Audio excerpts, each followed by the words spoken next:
पूर्व राष्ट्रीय अध्यक्ष और वरिष्ठ नेता शरद यादव ने आज अपनी चुप्पी तोड़ते हुए महागठबंधन टूटने पर दुख जताया।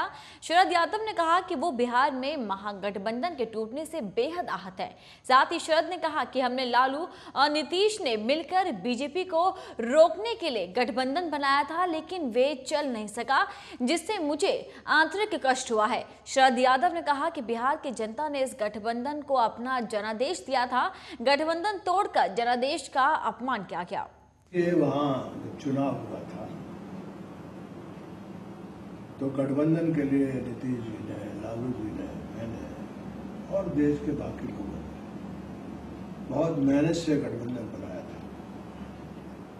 एक बात मैं ये भी कहना चाहता हूँ, चाहे वो दिल्ली की सरकार हो, चाहे वो किसी सूबे की सरकार हो, चुनाव के समय जनता से जो करार होता है वही सबसे बड़ा ईमान होता है। वहां गठबंधन को लोगों ने गरीब, किसान, मजदूर, वहां की जनता जो अनोखी है, बिहार जो है वो देश के अंदर सबसे अनोखी जगह है। वहां जनता ने यहाँ बड़ी जीत हासिल हुई थी।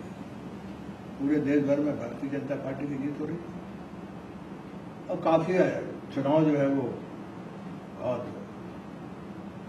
शिद्दत से और तबीयत से नीतीश जी ने भी और लालू जी ने भी और मैंने भी और बाकी जो देश के और दूसरे लोग थे, जो गठबंधन है उसके टूटने का मुझे वेदना है। और मैं मानता हूं कि सारे देश भर में एक बात जरूर होना चाहिए कि जो जनता से किया हुआ करार है उससे बड़ी कोई चीज है नहीं। और ये सब पुराने साथी हैं, इसलिए इस गठबंधन के टूटने का मुझको बहुत मलाल है। फिलहाल मैं इससे ज्यादा पार्टी के अपने लोगों से। तो वहीं इस खबर और जानकारी के हमारे साथ हमारे स्टेट हेड मधुरशील हमारे साथ जुड़ गए हैं। मधुरशील जी, लगातार जिस बात के कयास लगाए जा रहे थे शरद यादव के नाराज होने के, तो आखिरकार सामने आके उन्होंने कबूल ही कर लिया कि महागठबंधन टूटने से वो खासे नाराज है। अब जिस तरह से उनका बयान सामने आया, क्या इसके बाद बिहार की राजनीति में दोबारा से कोई उथल पुथल देखने को मिलेगी?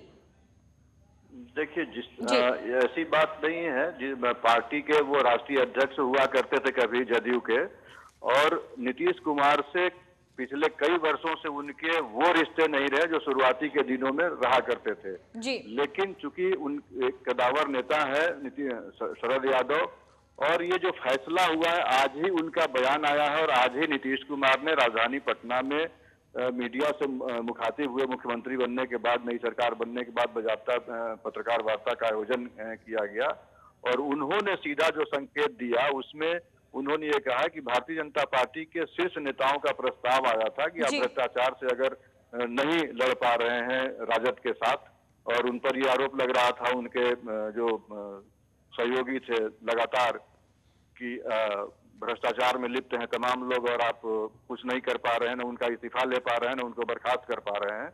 तो भारतीय जनता पार्टी के शीर्ष नेताओं का प्रस्ताव आने के बाद उन्होंने ये फैसला लिया। लेकिन इससे अलग आज जो बयान आया है शरद यादव का, नाराजगी पहले से भी थी। अली अनवर हैं राज्यसभा के सांसद जदयू के, उनकी नाराजगी पहले से थी कि जनता ने, शरद यादव ने जो वजह बताई है वो वजह अहम है कि जनता ने आपको भारतीय जनता पार्टी के खिलाफ जो गठबंधन जो हुआ था, उस गठबंधन को, महागठबंधन को वोट दिया था जनता ने, और आपने टेन्योर पूरा नहीं किया, कार्यकाल पूरा नहीं किया और जनता के साथ ये मुखालफत है जी। मतलब ये, और लेकिन शरद यादव को मनाने की कोशिशें लगातार जारी हैं। उनको ये बताने की कोशिश की जा रही है कि महागठबंधन हुआ जरूर था, लेकिन जिन शर्तों को लेकर के हुआ था कि अपराध का बोलबाला नहीं होगा बिहार में, भ्रष्टाचार का बोलबाला नहीं होगा बिहार में, जीरो टॉलरेंस की नीति पर सरकार चलेगी, लेकिन राजद के साथ मुश्किलें पेश आ रही थी इस तरह की सरकार चलाने में, इसलिए गठबंधन तोड़ा गया। और पुराने गठबंधन में, चूंकि जब शरद यादव राष्ट्रीय अध्यक्ष हुआ करते थे जदयू के, तब इनका भारतीय जनता पार्टी के साथ गठबंधन था, एनडीए के घटक दल में जदयू शामिल रहा है। इसलिए ये जरूर ये है कि कोई अगर ठीक ढंग से कन्विंस करे तो वो कन्विंस हो सकते हैं, क्योंकि उनके पास दूसरा अल्टरनेट फिलवक्त नहीं है। रह गई बात सांसद अली अनवर की, तो याद होगा लोगों को कि अली अनवर उसी वक्त, ये दूसरा टेन्योर है अली अनवर का राज्यसभा का। पहली बार जब राज्यसभा के सदस्य बने थे अली अनवर, जब राज्यसभा भेजे गए थे, उस समय भी जदयू भारतीय जनता पार्टी के साथ ही था। एनडीए की सरकार चल रही थी बिहार में, तब जब अली अनवर पहली बार, पसमादा मुस्लिम महाज के नेता है वो, और पहली बार वो चुन करके गए थे। तो ऐसे लोग, जब उस समय उनको भाजपा बुरी नहीं लगी थी जब वो राज्यसभा भेजे जा रहे थे, और आज जब वो 2 टर्म राज्यसभा में रह गए तब उनको भाजपा बुरी लग रही है। तो ये राजनीतिक बयानबाजियां जो है समय और मतलब के हिसाब से अवसरवादिता की राजनीति अब केवल रह गई है। सुमन, सीधे तौर पर यह कहा जा सकता है शरद यादव भारतीय जनता पार्टी के साथ अब से 2.5 साल पहले तक उसी गठबंधन में थे, और अब उनको भाजपा रास नहीं आ रही है। तो ये अवसर और परिस्थितियों की चीज है, लेकिन वजह जो वो बता रहे हैं वो वजह वाजिब है। जनता के साथ जो कमिटमेंट था महागठबंधन का, महागठबंधन को के नेताओं को या विधायकों को या सांसदों को जो वोट मिले थे, वो भारतीय जनता पार्टी के खिलाफ वाले मत जो थे वो मिले थे, और अब वो भाजपा की गोद में अगर जाकर के बैठे हैं तो इस पर शरद यादव का ये सवालिया निशान वाजिब है। सुमन। मधुशील जी, इस तमाम जानकारी के लिए आपका बहुत बहुत शुक्रिया।